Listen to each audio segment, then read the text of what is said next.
नमस्कार विद्यार्थी मित्रांनो. पाठीमागच्या सेमिस्टर जे 5th सेमिस्टर आपण पाहिलं होतं त्याच्यामध्ये स्विच गेअर अँड प्रोटेक्शनचे लेक्चर मी ऑब्झर्व केले असतील, स्टडी केले असतील. पुन्हा एकदा 6th सेमिस्टर आपलं स्टार्ट होतंय as per MSBT curriculum time table. त्याच्यामध्ये आता 6th सेमिस्टरचे 3rd इयरचे 2 सब्जेक्ट आहेत आपल्याकडं. एक तुमचा फर्स्ट जो सब्जेक्ट आहे maintenance of electrical equipment MEE, त्याचा लॉंग फॉर्म इथे दिलेला आहे आणि शॉर्ट फॉर्म MEE आहे आणि सब्जेक्ट कोड जो आहे तो 22,625 हा एक सब्जेक्ट आहे.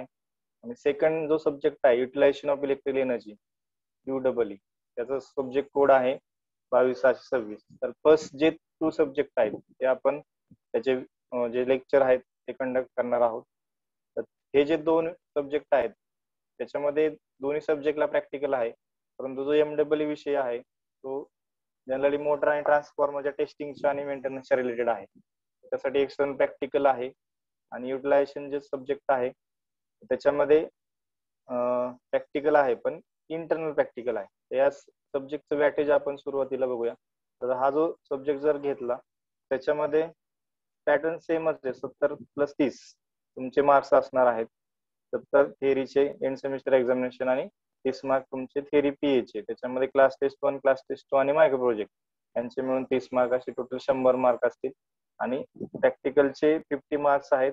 तर त्यातले 50 जे मार्क्स आहेत त्याच्यामध्ये 25 marks for end semester examination and 25 marks for practical assessment, progressive assessment, that is practical PA.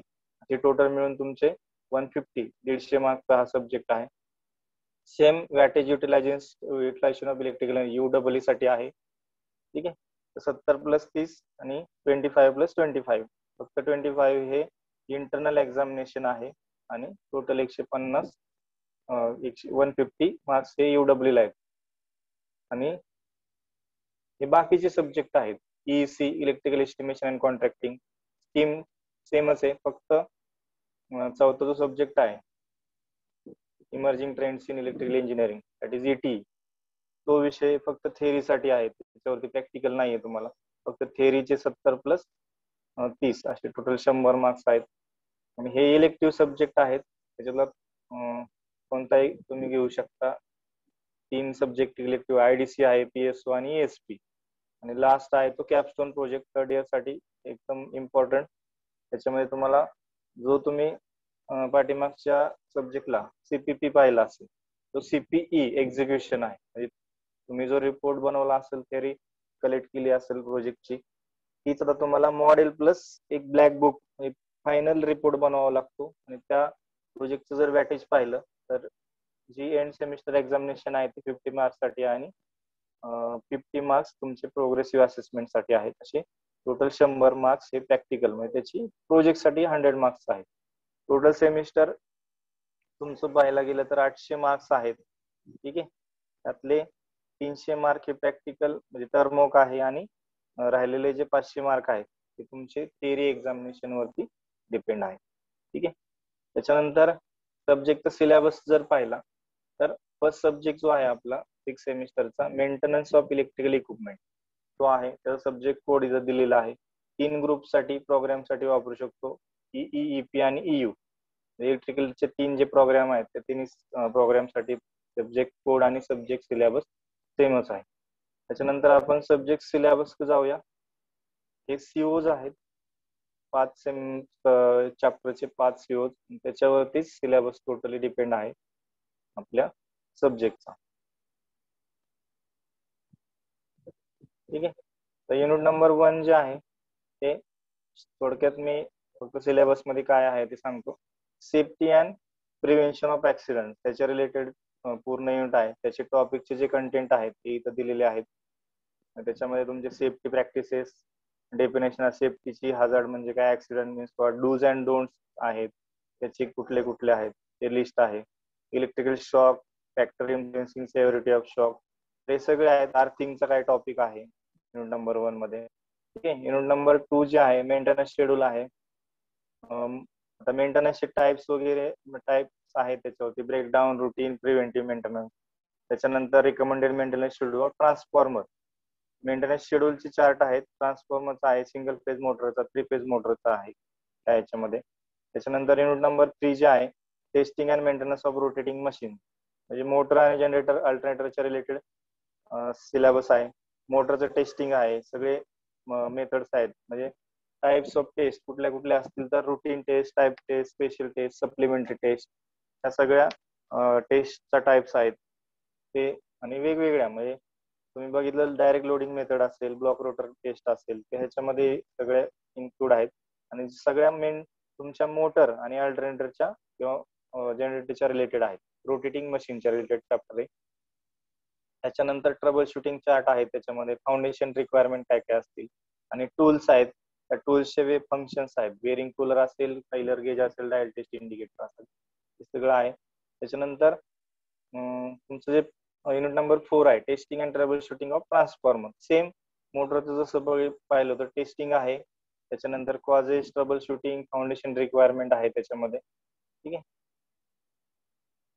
तर हे याच्यामध्ये इन्क्लूड होते. आणि युनिट नंबर जे लास्ट आहे maintenance of electrical machine insulation, आपण मोटरमध्ये किंवा ट्रान्सफॉर्मर मध्ये जे इन्सुलेशन यूज करत असतो ते इन्सुलेशन आपल्याला त्या ठिकाणी वापरायचं, यूज करायचं.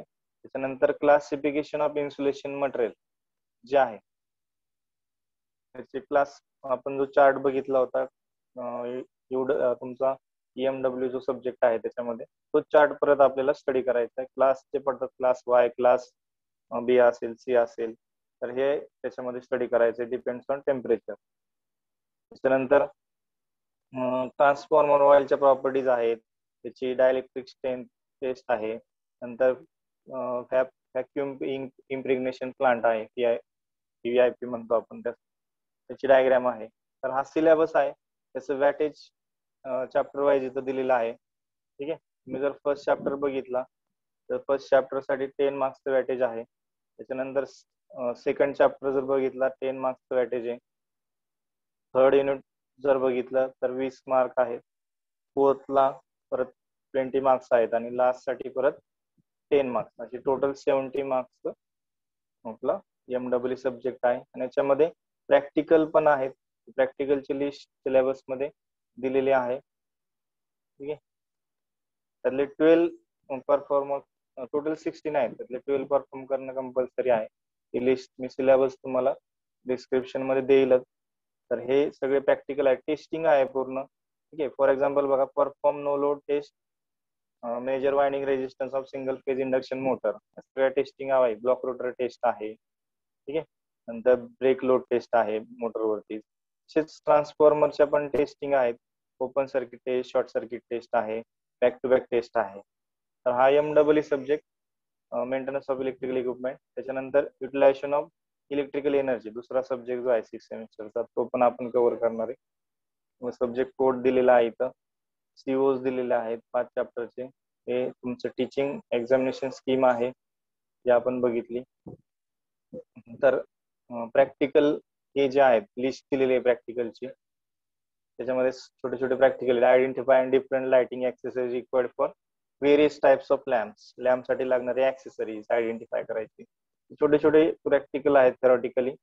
नंतर major illumination level different places in college using lux meter, जे ECA मध्ये प्रॅक्टिकल होतं 5th सेमिस्टर साठी, तेच इथं परत तुमच्यासाठी आहे. ठीक आहे, तर टोटल तुमचे 16 प्रॅक्टिकल आहेत, त्यातले 12 कंपल्सरी आहेत. आता सिलेबस जो आहे तो सिलेबस बघूया. फर्स्ट युनिट जे आहे ते इल्युमिनेशन.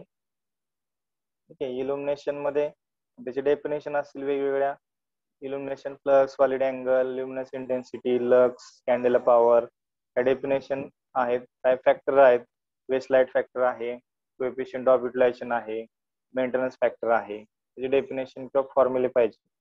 नंतर लॉज आहे, inverse square and Lambert cosine law, तो स्टडी करायचा आहे युनिट नंबर 1 मध्ये. आणि वेगवेगळे लॅम्प आहेत, various types of lamps.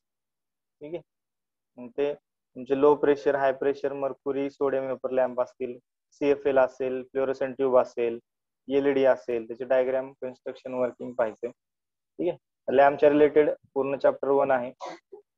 Unit number 2 जे आहे ते electric heating and welding, 2 part पडतात, एक इलेक्ट्रिक हिटिंग अँड दुसरा आहे ते बी welding.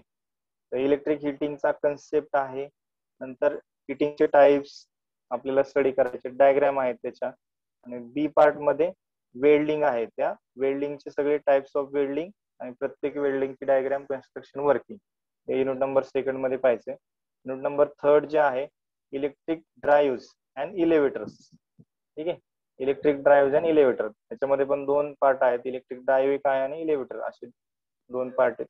First electric drive, concept, selection factor त्याचे, टाइप्स ऑफ इलेक्ट्रिक ड्राईव्ह, नंतर मेकॅनिकल फीचर्स ऑफ ड्राईव्ह असतील, ट्रान्समिशन मेकॅनिकल पॉवर कशी ट्रान्समिट करणार आहे, बेल्टनी, रोपनी, चेन किंवा गिअर यूज करून. नंतर बेरिंग आहे, बेरिंगचे टाइप्स आहेत ते पाहिजेत. नंतर लोड सायकल आहे, त्याच्यावरती प्रॉब्लेम विचारले जातात. लोड इक्वलायझेशन आहे, ठीक आहे, त्याच्यावरती पण प्रॉब्लेम विचारले जातील. ब्रेकिंग आहे, ब्रेकिंगचे टाइप्स आहेत, इलेक्ट्रिकल ब्रेकिंग. नंतर दुसरा जो बी टाइप आहे तो इलेव्हेटर्स. इलेव्हेटर म्हणजे काय की जी लिफ्ट यूज केली जाते आपल्या बिल्डिंग मध्ये, सोसायटीमध्ये, त्याच्या रिलेटेड कुठली मोटर यूज केली जाते, सेफ्टी प्रिकॉशन्स काय काय आहेत. आणि बॉम्बे लिफ्ट ऍक्ट जो आहे 1939 चा, त्यातली लेटेस्ट अमेंडमेंट काय काय झालेली ती आपल्याला युनिट मध्ये आहे. युनिट नंबर 4 जे आहे ते इलेक्ट्रिक ट्रॅक्शन. इलेक्ट्रिक ट्रेन जे आहे ते इलेक्ट्रिक ट्रेन वरती डिपेंड आहे. आता ट्रॅक्शनचं जर पाहायला गेलं तर या ट्रॅक्शन वरती जी स्कीम मध्ये 2 सब्जेक्ट होते, ठीक आहे. तर तुम्हाला एकदम एक चॅप्टर मध्ये तो थोडासा पार्ट दिलेला आहे इलेक्ट्रिक ट्रॅक्शनचा. त्याच्यामध्ये requirement of ideal traction system काय काय असणार आहे, नंतर डिफरंट ट्रॅक्शन सिस्टीम कोणत्या आहेत, डिझेल लोकोमोटिव्ह आहे, डिझेल रेल्वे आहे आणि इलेक्ट्रिक ट्रेन असे 2 टाइप आहेत.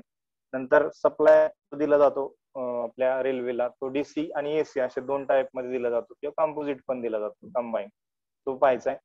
ब्लॉक डायग्राम आहे एसी इलेक्ट्रिक लोकोमोटिव्हची, आणि प्रत्येक ब्लॉकचं फंक्शन त्याच्यामध्ये दिलेलं आहे.